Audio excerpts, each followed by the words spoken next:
الزكاة وذلك دين القيم صدق الله العلي العظيم. اللهم صل على سيدنا محمد وعلى آل سيدنا محمد كما صليت على إبراهيم وعلى آل إبراهيم إنك حميد مجيد. اللهم بارك على سيدنا محمد وعلى آل سيدنا محمد كما باركت على إبراهيم وعلى آل إبراهيم إنك حميد مجيد.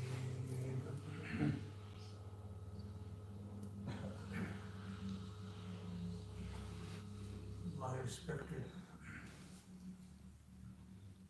elders, young brothers and friends, with the grace of Allah SWT, we all gathered in the house of Allah SWT, and with His very grace we managed to offer ISHA to the congregation. May Allah SWT accept it, and then Allah SWT is giving us tawfiq to sit in His house in the circle of Tafsir al-Quran. That's the Quran. May Allah SWT accept our sitting here, and may Allah SWT make this sitting for me and you all means of our forgiveness. The verse from Surah Bayyinah I've recited, in which Allah SWT is saying that the people, that my slaves have been commanded to worship Him sincerely. Meaning, when we do any righteous deed, it should be done only and only for the sake of Allah subhanahu wa ta'ala. It should be done with ikhlas. What is ikhlas?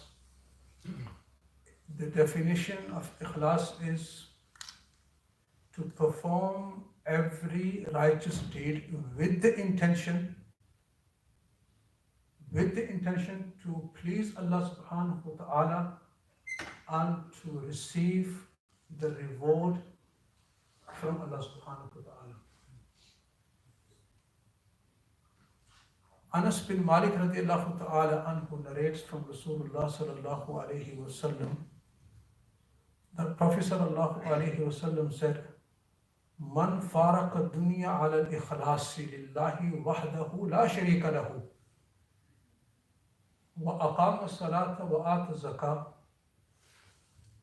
faraqaha wallahu anhu radin.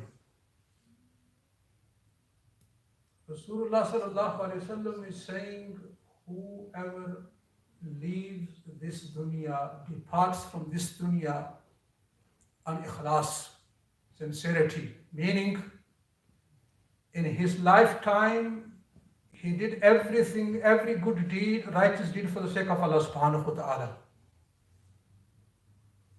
Whenever he stood in the prayer, it was for only Allah. If he fasted for Allah. If he gave in charity, he gave in charity for sake of Allah. And if he gave up the sins, he gave up the sins for the sake of Allah. And the death reached him in this very state, meaning he was on ikhlas, he was doing every righteous deed for the sake of Allah. He was pleasing Allah subhanahu wa ta'ala through his righteous deeds. And he established the prayers and he gave the charity. Rasulullah sallallahu alayhi wa sallam is saying, Faraqaha wallahu anhu radin. He will leave this dunya in a state that Allah Almighty will be pleased with him. Allah subhanahu wa ta'ala will be pleased with him. Remember and keep this in your mind. In order to have our deeds accepted by Allah subhanahu wa ta'ala, Allah Almighty has laid down a condition. And the condition is ikhlas, sincerity. Without sincerity, no matter how major the righteous deed is, it will not be accepted by Allah subhanahu wa ta'ala. It will not be accepted. Only that very action, righteous deed, good deed will be accepted, whether it is minor or major, which has been done for the sake of Allah subhanahu wa ta'ala and in order to seek His pleasure. If there is no motive of receiving the reward and praising Allah, then remember this action will be rejected by Allah subhanahu wa ta'ala. Allah subhanahu wa ta'ala will not reward on it, and Allah subhanahu wa ta'ala will not accept it. Whenever we are doing good deed, remember that Allah subhanahu wa ta'ala, what does He look at? He doesn't look at our faces, our body, our wealth. He looks at our hearts. Because I'm at this very moment sitting here and preaching. You don't know what is in my heart, why I'm preaching here. You don't know. Well, you sitting there, I don't know what is in your heart. Only Allah subhanahu wa ta'ala knows. When somebody is offering the prayers, he's standing in the prayers, I cannot judge and say that he is not doing for the sake of Allah, or he's doing for sake of or for somebody else. Only Allah subhanahu wa ta'ala knows who he is praying for. When somebody is performing Hajj, only Allah knows who is performing the Hajj for. When somebody is giving in charity, only Allah knows who is giving for. So therefore, Prophet sallallahu alaihi wasallam said in a hadith, which I've just recited before you, that he says, whosoever spend his life doing all good deeds for the sake of Allah subhanahu wa ta'ala, he will leave this dunya and he will depart this dunya in a state that Allah subhanahu wa ta'ala will be happy with him, and Allah subhanahu wa ta'ala will be pleased with him, and Allah subhanahu wa ta'ala will accept all his good deeds. At one occasion, a companion came to Prophet sallallahu alaihi wasallam, and he said to Prophet sallallahu alaihi wasallam, "Arayta rajulun ghaza yaltamisu al-ajra wa dhikra, ma lahu?" A man comes to Prophet sallallahu alaihi wasallam. He says to Prophet sallallahu alaihi wasallam, "O Prophet of Allah, tell me about a man who fought in the path of Allah. He fought the enemies of Allah, a warrior. O Prophet of Allah, when he goes in the battlefield to fight the enemies of Allah subhanahu wa ta'ala, he has two intentions. He intends to fight the enemies of Allah subhanahu wa ta'ala so that he can receive reward upon this righteous deed. And the second intention of his is that he can be appreciated by people, and so that people can talk about his bravery and how brave this soldier is, how brave this warrior is, so that he can gain name and fame in the society amongst the people. Malahu, will he receive any reward on this?" Rasulullah sallallahu alaihi wasallam remarked, and he said it 3 times. He repeated what he said. He repeated 3 times. He said, "La shay'a lahu, la shay'a lahu, la shay'a lahu." Prophet sallallahu alaihi wasallam said, this warrior who fought for the sake of Allah, and also along with this intention, he had the intention to gain name and fame, to become very famous amongst the people, to get the publicity. Rasulullah sallallahu alaihi wasallam is saying this very warrior will not receive any reward upon this righteous deed from Allah subhanahu wa ta'ala. Allah subhanahu wa ta'ala will not give him any reward. He will not receive any ajr. Why? Because Allah subhanahu wa ta'ala only accepts that very action which is done solely for Allah subhanahu wa ta'ala. فَمَنْ كَانَ يَرْجُو لِقَاءَ رَبِّهِ فَلْيَعْمَلْ عَمَلًا صَالِحًا وَلَا يُشْرِكْ بِعِبَادَةِ رَبِّهِ أَحَدًا. Allah subhanahu wa ta'ala is saying, whosoever hopes to meet his Lord, then he should not associate anyone in his Lord's worship. When he is worshipping Allah subhanahu wa ta'ala, he should not associate anybody. His worship should be only for Allah subhanahu wa ta'ala. So Rasulullah sallallahu alaihi wasallam said, this warrior who had 2 intentions, to please Allah subhanahu wa ta'ala through his fighting the enemies of Allah. And also he had the intention to gain name and fame. His righteous deed will be refused by Allah, will be rejected by Allah subhanahu wa ta'ala, and it will not be accepted by Allah subhanahu wa ta'ala. Abu Sayyid al-Khudri radiallahu ta'ala anhu says, on one occasion, خرج علينا رسول الله صلى الله عليه وسلم ونحن نتذاكر المسيح الدجال. He said, on one occasion we were sitting, we companions, but we were sitting and we were discussing about the Dajjal, the impostor. How he is going to come and he will be spreading the mischief on the earth, and how he is going to cause the disturbance, and how he will be calling people towards his kufr, and how he will be claiming to be Lord. He said, we were discussing and we were talking about him. خرج علينا رسول الله صلى الله عليه وسلم. Rasulullah صلى الله عليه وسلم came to us. He came where we were sitting, and when he heard us talking about Dajjal, when he heard our conversation, what did Prophet sallallahu alaihi wasallam said to the companions? He said, "O my companions, shall I not inform you of something which is more harmful and dangerous for you than the impostor, the Dajjal? Shall I not inform you, shall I not tell you of something which is more dangerous than the Dajjal?" Because when Rasulullah sallallahu alaihi wasallam, when he described the Dajjal who will come, on that occasion he said to the companions, there are trials which will be appearing. They are more dangerous than the Dajjal. He said, if the Dajjal appears in my lifetime, I will be sufficient on your behalf. I will take care. You don't have to worry. You don't have to concern. But if he comes after me, then Allah subhanahu wa ta'ala will be helpful for every believer. Allah subhanahu wa ta'ala will be the guardian. Allah subhanahu wa ta'ala will protect every believer. And our Prophet sallallahu alaihi wasallam has given us a remedy, a solution, how we can protect ourselves from the Dajjal. He said, recite the Surah Kahf every Friday. Through the barakah of the recitation of Surah Kahf, if the Dajjal comes in our lifetime, inshallah, through the barakah of this Surah Kahf, we will be protected against this Dajjal. So Rasulullah sallallahu alayhi wasallam, he said, what did he say? He said, Prophet sallallahu alayhi wasallam said, he said, there is something else which I fear of, and that is ashirkul khafiyyu. He said, I fear the most of minor shirk. Minor shirk. And then Prophet sallallahu alaihi wasallam gave an example of this minor shirk. Let me explain it. The shirk is of two types. One is called, as in the hadith, a shirkul jalil. Another name has been given a shirkul akbar. And the second shirk is a shirkul khafi.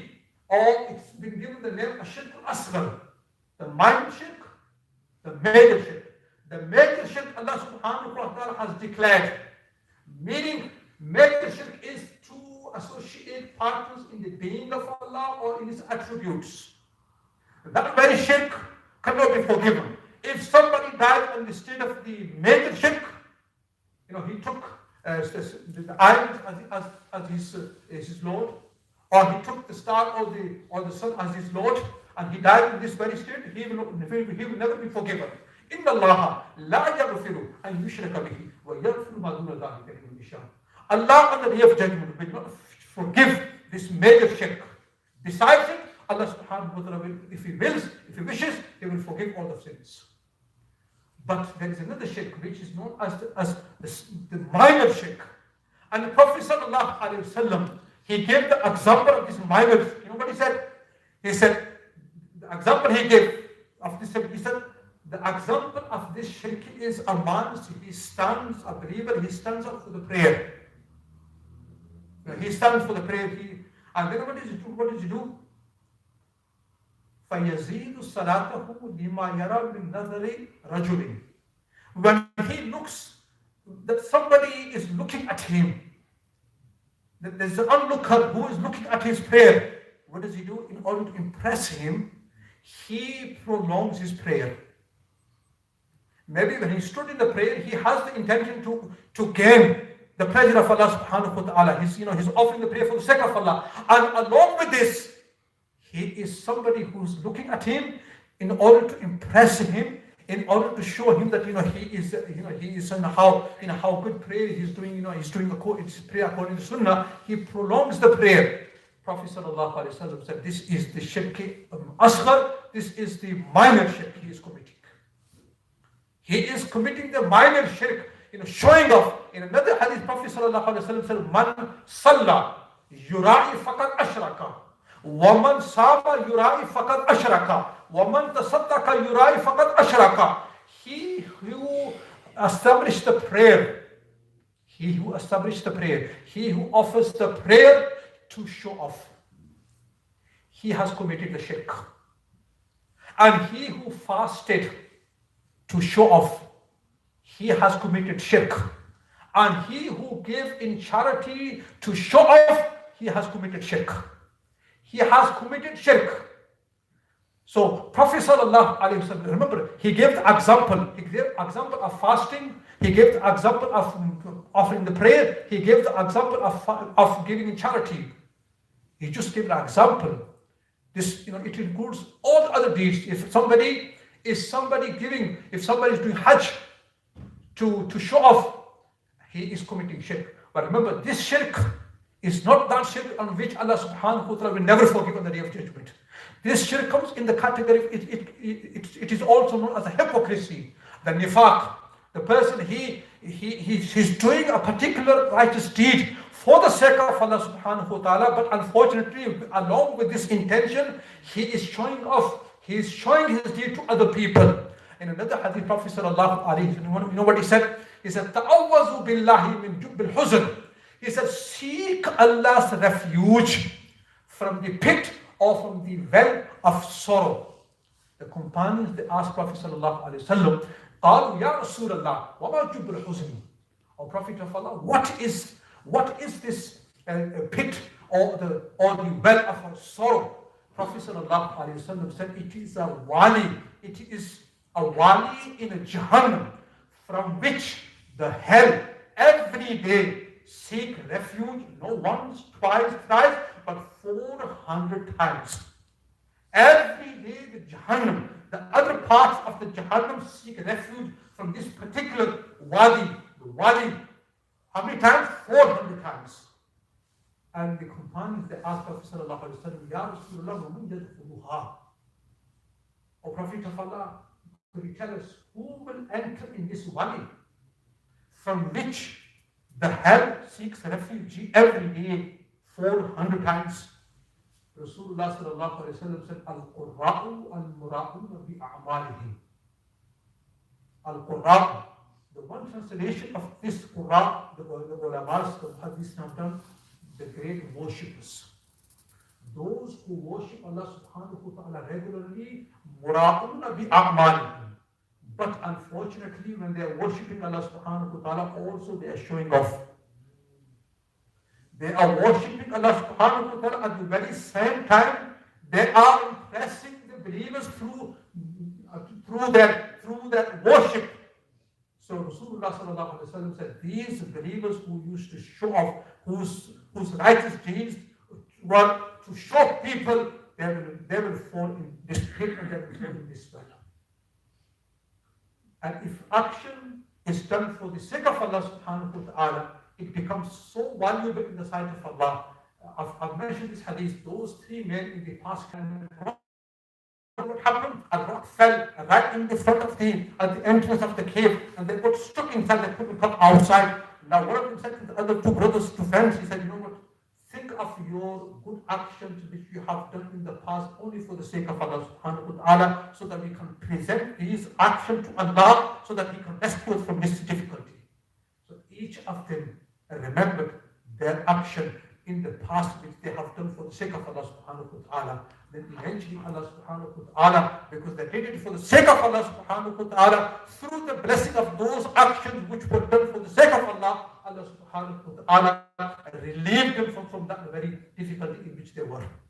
So this verse which I recited from the Surah Bayyinah, Allah subhanahu wa ta'ala is commanding us that our every action should be for the sake of Allah subhanahu wa ta'ala. When Rasulullah sallallahu alaihi wasallam mentioned all these warnings against riya, showing off, the companions, they were very worried.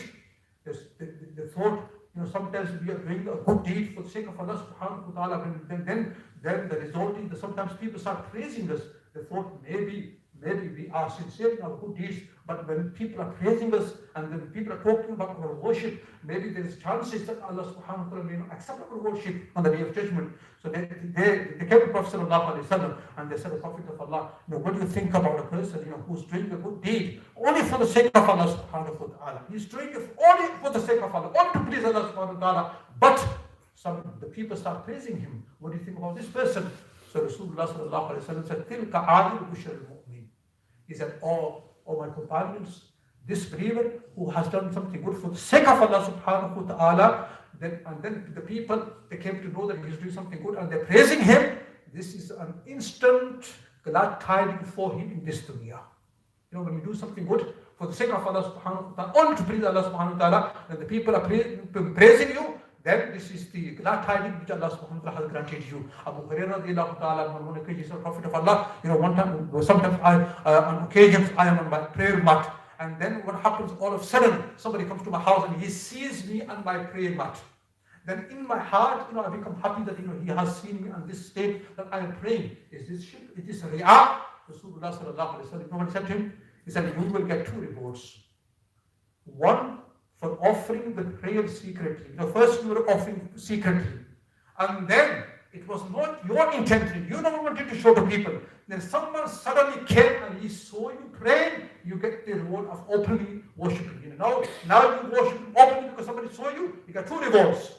And some of the ulama say, if somebody does a good deed with the intention to show other people, just to demonstrate people that I'll do this, so they can imitate.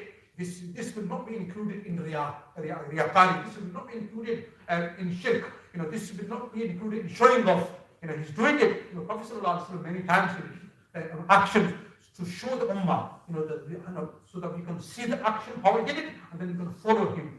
So my young brothers, may Allah subhanahu wa ta'ala give me first of all, and then you the tawfiq that whenever we do any righteous deed, whether it is minor or major, with sincerity, for the sake of Allah subhanahu wa ta'ala, with the intention to seek the pleasure of Allah subhanahu wa ta'ala. Before I finish, conclude just routinely, just one masala. Having a ghusl, sometimes ghusl, taking a bath becomes compulsory, but there are some occasions or some times in which having a ghusl becomes a sunnah of the Prophet sallallahu alaihi wasallam, and we can never draw ourselves and we can never come to close to Allah subhanahu wa ta'ala without following the sunnah of Prophet sallallahu alaihi wasallam. So just remember, there are few occasions in which taking bath becomes sunnah. It is sunnah to take a bath. One is very commonly, on Friday. On Friday to take a bath is a sunnah of the Prophet sallallahu alaihi wasallam. Even if you prior to that day on Thursday you took a bath, and when Friday comes and you think, well, I don't need a bath, I just took it like yesterday, just take a bath because it's the sunnah of the Prophet sallallahu alaihi wasallam. And the second one on both Eids. On both Eids is the sunnah of Prophet sallallahu alaihi wasallam to take a bath. On the third occasion, before ihram, if you're going for Hajj, for Umrah, and before putting your sheet of ihram, to take a bath, it is sunnah of the Prophet sallallahu alaihi wasallam.